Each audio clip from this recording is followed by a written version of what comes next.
So, I'm excited because we're starting a whole new project today. This project is going to be called the Barcode Project. I know, calm down. The creative juices were flowing, and I came up with an amazing name for this. So this is going to be a series of videos. It'll be all in one playlist, and I'll probably be doing more of these.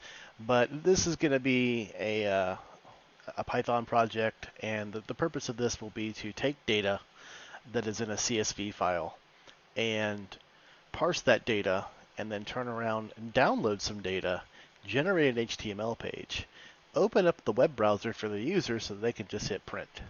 Sounds kind of cool, right? This is going to introduce a lot of concepts and different structures and whatnot. This is probably a really good project for a beginner. So I'm going to pretend as though you know nothing about programming whatsoever, and together we'll get through this, I promise. So first thing you should do is Google for Pycharm. Okay, you can download Pycharm for free from JetBrains. Okay, you want to get the community version right here, this one.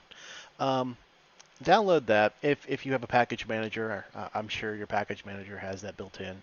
It's available for Windows, Mac, Linux. Linux is, of course, my flavor of choice. So this can be used. Now, there are other things. Like you can get a VS Code, for instance, and you can download VS Code. VS Code's great. There's nothing wrong with it. There's an open source version that is not as Microsoft-ified, if that's a word. But basically, it's a fully extendable thing. It's actually a very nice program. I do use it. I use it for more single code applications, sometimes some Docker files and whatnot. We'll be getting into those later on in the series as well. So, you can use Virtual Studio if you want, or Visual Studio Code. I think they even have a web version. You can actually co-code with people in it. But I like Pycharm for a few reasons. One, of course, is the fact that it's very easy to just, once it's installed, you run it, you're going to hit new project here. Okay. Now you do have to have Python installed. Okay. It's something that it kind of needs. So I'm not going to go into that. That's outside the scope of this video. But we have a virtual environment that we're going to create, and this is one of the reasons why I like Pycharm. It actually will create a virtual environment for you. Well, Phil, what is a virtual environment? I'm glad you asked. So a virtual environment is basically a self-contained container for Python to live in. Basically what a virtual environment will do is it will, when you create one, it will download, or well, actually it'll copy Python 3 in this case, and put it into a folder along with all the binaries and whatnot. And when you pip install and stuff from inside this virtual environment, again, thinking of a container, that virtual environment holds all the things that you've installed without leaking out into your existing operating system. A lot of people, when they install pip packages, they just install them and don't think anything about it. But it really needs to be in a virtual environment so that it's nice and containerized. And most importantly, it's repeatable. And it helps with scripting. It makes sure that the environment you're working with is as clean and pristine as possible. Now, yes, you can go the whole LXC route. You can make virtual machines. You can do unlimited amounts of containerization. You can go with Docker. You can do all kinds of stuff with Kubernetes. But for everyday simple programmers, all you really need is a simple virtual environment for Python to live in. And one of the best things about Pycharm is that it will actually create that for you. So we're going to call this the barcode. Actually, I'll just call barcode because I'm even more lazy than you think. So there's Python 3. We're not creating an existing interpreter. We're creating a whole new virtual environment here. We're going to hit create. Now, I have it in my repos folder because I have a lot of things in my repos. So this is going to create its thing. It's going to do its stuff. It's going to take a second. And that's just because it's installing pip for you and wheel and all the things you need. So as you see here, we have our virtual environment on the side. Here are all the binaries, right? And here's an activate, which this is how you actually jump into the virtual environment. Now, the good news is Python does this for you automatically. Well, not Python, I'm sorry, Pycharm. So anywho, And of course, all your includes and stuff will be in here. This is where you do all the things. So with that said, we're going to kind of look around this interface a little bit, get a little familiar with it, and I promise we will lay some code today. I don't know how much. I've got about an hour before I pick up my child, but we will be laying some code. So let's go ahead and get to it. So the first thing we're going to do is we're going to see, this is on the side here. This is our project here. It's currently on project, not on structure. It's on project. So we can see all of our files and what they are, and it's a nice tree structure so you can drill down into stuff like I just did. Another thing right here is where our code will be. We will get to that in a minute. And you can look down here. We have terminal, which I'll be using a good bit. The Python console, which contrary to belief is not a terminal. It is a console for Python. It is the REPL. You can Google that. I'm not going to go into it just outside the scope of this. And then the handy dandy to-do area. And this is not where you put to-dos. This is where to-dos will be shown. And we'll get into that in a little bit too. So first off, let's go ahead and right-click here. We're going to go to New File. Okay, this is going to be a Python file. And we're going to call this main.py because it is the main file that everything starts off of. You can call this boilerplate, you can call it bootstrapper, you can call it whatever you want. Some people actually call it the application. In Crafty, up until 4.0, I used to call it crafty.py. I switched to main.py, which is part of convention. Just a personal preference thing. It's not like someone's going to come across to you and be like, hey, you named that wrong. I mean, they might, but you can ignore them. Anyway, so with that, now we have a brand new Python file. So we're going to pretend that we really don't know anything about Python. Okay? Some of you may be coming from knowing some Python backgrounds and whatnot, and so some of this may be a little dull for you, and I apologize. But it is still going to be a cool project if you've just starting to scratch the surface of what Python can do. So anyway, let's actually do something. So first off, we have to talk about the scope of what this is. I'm going to do things a little differently than I normally do. Normally, I just kind of start laying some code and thinking. But in this case, I'm going to teach you probably the more proper way to program and code. So one of the first things we're going to talk about is pseudocode. Now, pseudocode is amazing because everyone can write it. I promise you can. It's beyond easy because it's not actually code. It's more like a note-taking structure, right? And it's a planning mechanism used in programming. So one of the things we need to do is we're going to create a comment with a hashtag, pound symbol, however you want to call it, number, whatever it is. But anyway, so we'll say this is the Barcode Creator, right? Now, Pycharm is going to try to tell you, hey, you probably have an error of some sort because it's a weak thing, and just ignore it for now, okay?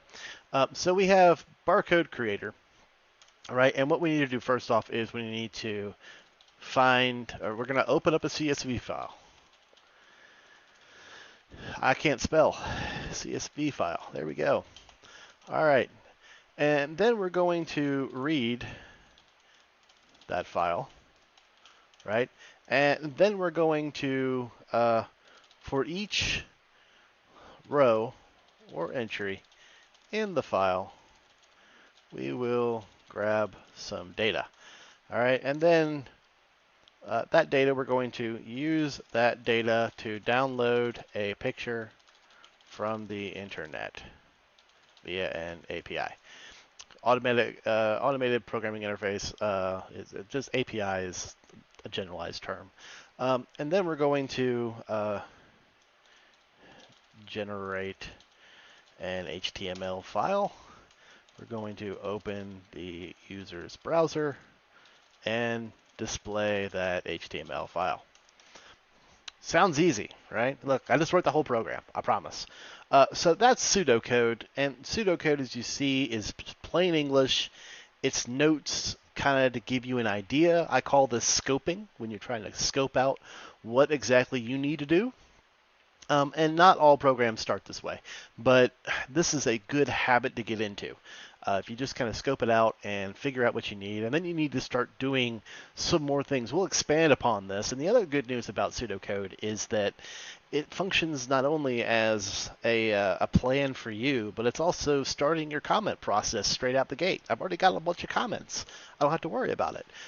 Code should be self-documenting, and basically that just means that if someone's going to read your program after you and modify it or work on it, or even just want to understand it, it's good to have programming with a good amount of comments. I'm not saying comment every line. And sometimes things that are generalized knowledge, you can not comment. It's fine.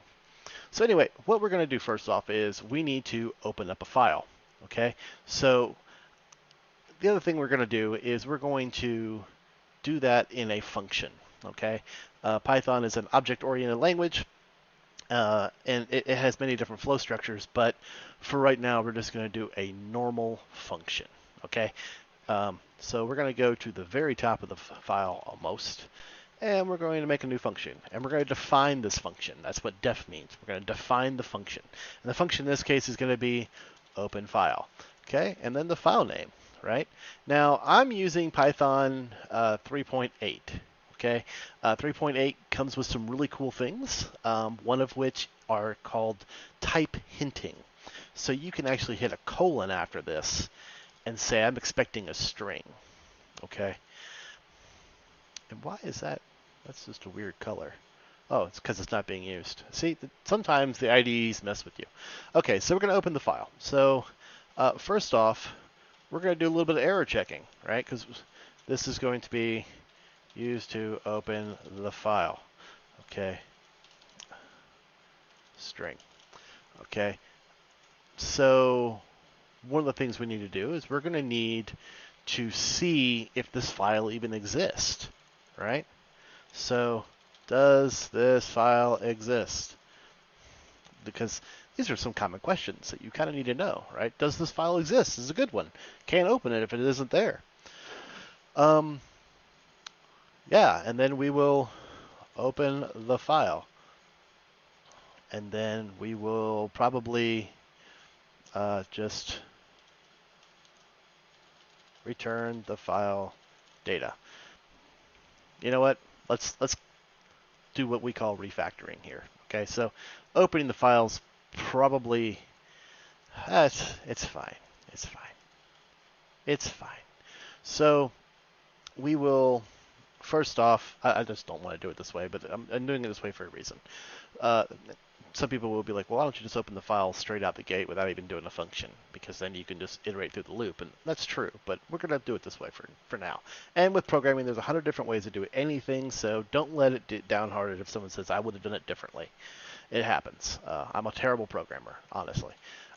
So anyway, does this file exist? So now we're going to use, now one of the cool things about Python is that it allows us to pull upon code other people have written, and Python comes with a lot of built-in API things that will really help you in general because you can reutilize that code. So one of the things we're going to be coding is we're going to be using the OS, the operating system module. So we're going to say import OS. There, that's simple. Look at that, it's imported. Isn't that awesome? So typically imports go at the top of the file. That's kind of the structure of a normal Python file. So we're going to say open that file. So now we're going to say does this exist? So we're going to say let's just say I'm trying to think of how to do this the long way instead of the short way because I've shortened things, but it's better for me to explain. It's better for me to explain how and why, and then we'll shorten it afterwards. So we'll just say file exist equals os.path.isFile. Okay, and we say file name. Okay, simple. So file exists. Now that's one way, right? Another way is os.path.exist, right? That's another way. But we're looking for, is this a file, not a directory, right? So file exists. Then we can say if file exists, And now we can say, now notice that it automatically is an indenting, and indentation is hugely important in Python. That is how structures are defined. So this being a function, of course, it's indenting itself. Now, most programming languages require you to indent, but they don't actually require it, right? They suggest it. You could just have it all as one flat file. Someone would probably murder you in your sleep, but they could do it. But you want to have a nice structure, so most places just tell you, you want to tab indent as much as you can. Now, is a tab 4 spaces or is it 5 spaces? I'm not going to tell you that because that will get into a whole flame war. So we're just going to leave it with tabs. And whatever you decide is what you decide. Technically, it could be 2 spaces. It could be 1 space. It doesn't matter as long as there's an indentation that is consistent with Python. Oops, that's not good. So now what we're going to do is we're going to... oh, someone archived that. Okay, cool. You know what? Let's close out Slack. I do not want people to know all the messages that are coming in. So anyway, so if the file exists, right, we're going to then open the file. We're going to we're going to do a cool thing called with open and then the file name, right, as F. And what is F? F is just a temporary storage for the file. It is the file handler, so to speak. So f.read, okay, and we're going to say file data equals, you know what, we're just going to leave that the way it is. Yeah. Actually, file data equals none. Okay, so now we have file data that equals none. File data in this case is going to equal our whole file. And then we're going to close the file, right? F.close. Well, the cool thing is, because we've opened it, this whole with thing here, right? This is essentially kind of like a loop. So as long as we're working with the file, it's going to be open and it's going to be used. When we're no longer working with the file, it's going to automatically close it for us, which is awesome. You could do the whole open and close thing, but that's just, it's not needed. So we're going to shorten that. And the other thing we're going to do is we're going to shorten this because we don't really need to create a variable just to hold true and false. It's a one-off variable. It's inside its own function. We don't really need it. So what we'll do instead is we'll delete that. We'll delete this if.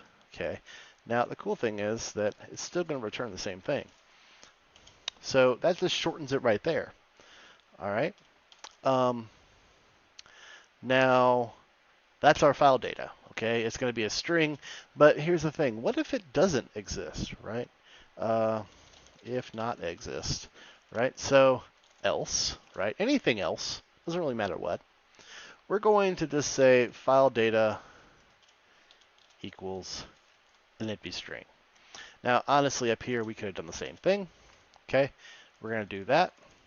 And now we can get rid of this entirely. And I'll explain why in a second. Python doesn't require the else. It doesn't require anything that says this is the end of the if. You just break the indentation. Okay, so we've opened the file. Okay, right? We got to put that in there. Open the file. Right? We're going to get the data. Okay, so we're going to read that file. Look at that. See, we're picking and choosing things out of there. Okay, read that file data into a variable. Now, one of the cool things about Python is it is a non-typed or a dynamic typed language, which means that you don't have to explicitly say what that variable definition or type is. Like you could say here, string. Right?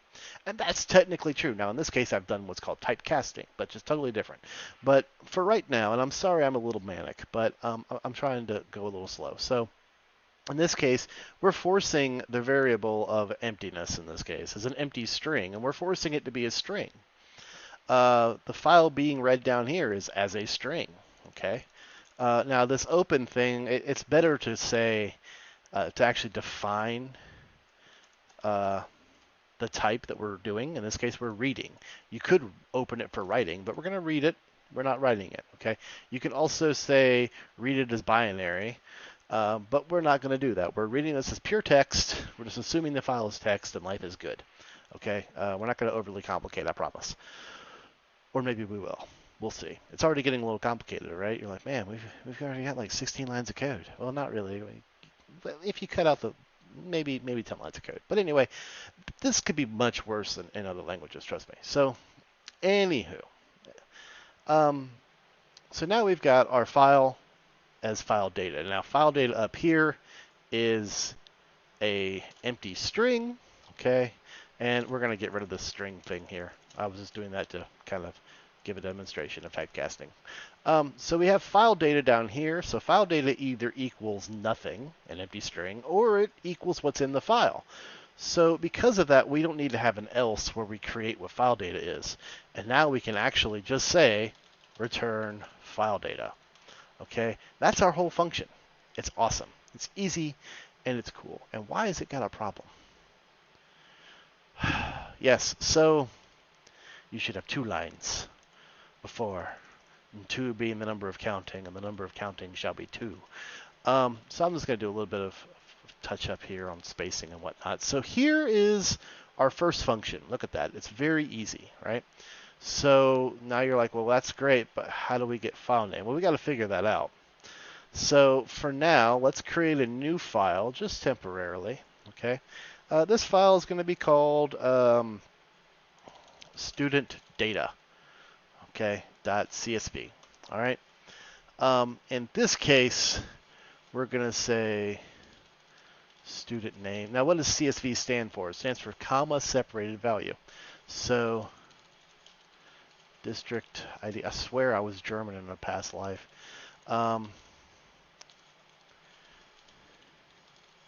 So that is our first comma separated value, right? The first, typically this is a row, and in this case, to give you an idea of what I'm building here, let's just bring this over. So we have the student name, the district ID, the pass, the grade, the teacher, and the theory here is that my wife or whoever's going to be using this is going to be creating all of their students here. This program will eventually open up that file from the web, and I'll show you how you do that. And then we're going to generate a barcode that would, be somewhere. So in this case, we have Mackenzie DeMoney Snodgrass Troutman. Yes, that is a made-up name. I wish it wasn't, though, because my gosh, that would be amazing. So why am I using this weird name? Well, it's long, right? I want it to be long because when I create this, I want to make sure that I take into account long student names and issues. This district ID, for instance, I think the district ID that is scoped out is only like 4 characters, but we're going to do some more. It's a good idea to take into account stupidity, user error, and forward growth. So it's possible the district ID may grow so large that we have a bunch of numbers. We'll figure it out from there. So anyway, in the teacher, this is an abbreviation. Let's just say, for instance, it's really long, right? And let's just add another letter on top of that. And I don't know what this is. This was part of what was scoped given to me, that there was this pass, but it's not used for anything, honestly. Really and truly, we only need this. That's all we need. We really don't need anything else but this district ID. So, all of that being said, we're going to take all of this wonderfulness here. We're going to copy it, and we're going to paste it in here. Okay, and look, it relatively did what we wanted, except for the fact that this would actually be that, and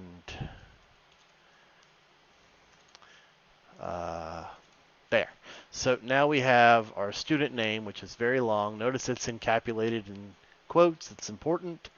And I think, if I'm not mistaken, I can just go file. You know what? Let me do it over here. I messed up.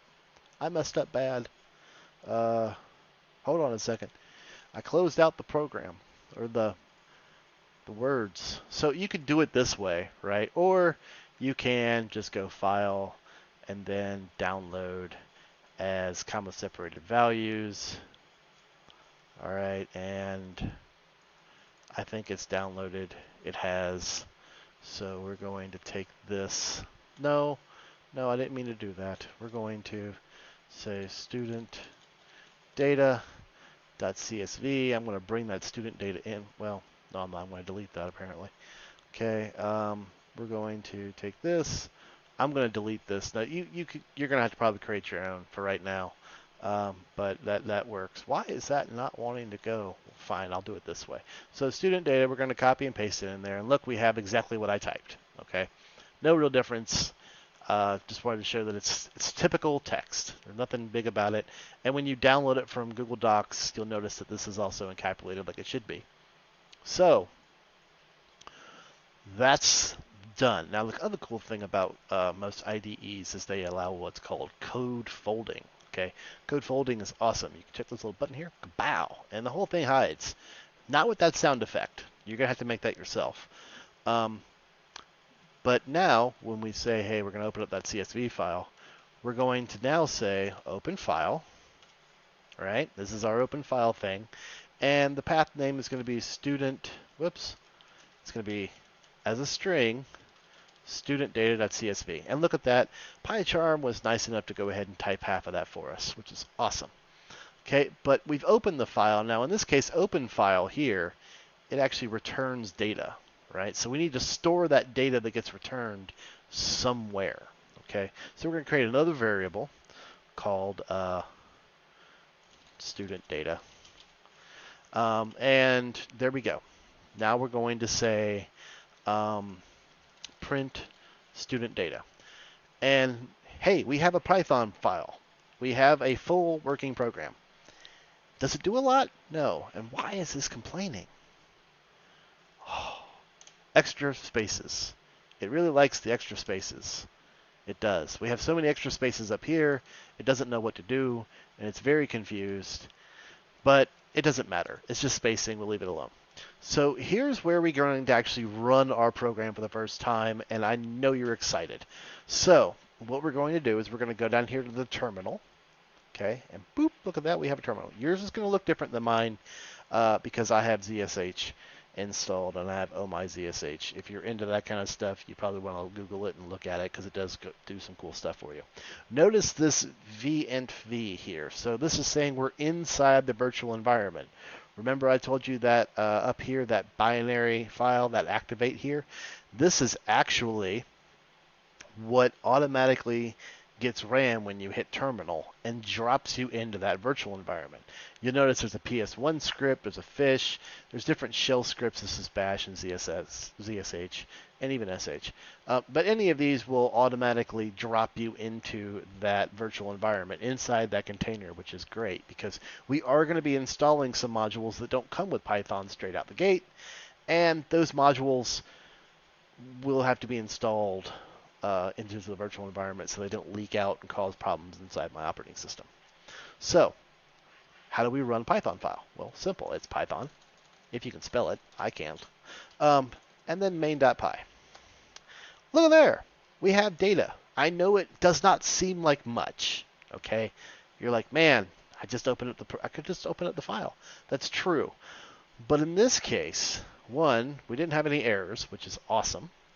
The other thing is we have data that's been printed out to the screen in a good format, which is also awesome. And now we are we actually have that data available to us inside the program, which is great. So we're going to continue because we are at how many minutes? We're at 28 minutes. So you know what? This is a good stopping point because we're at 29 minutes.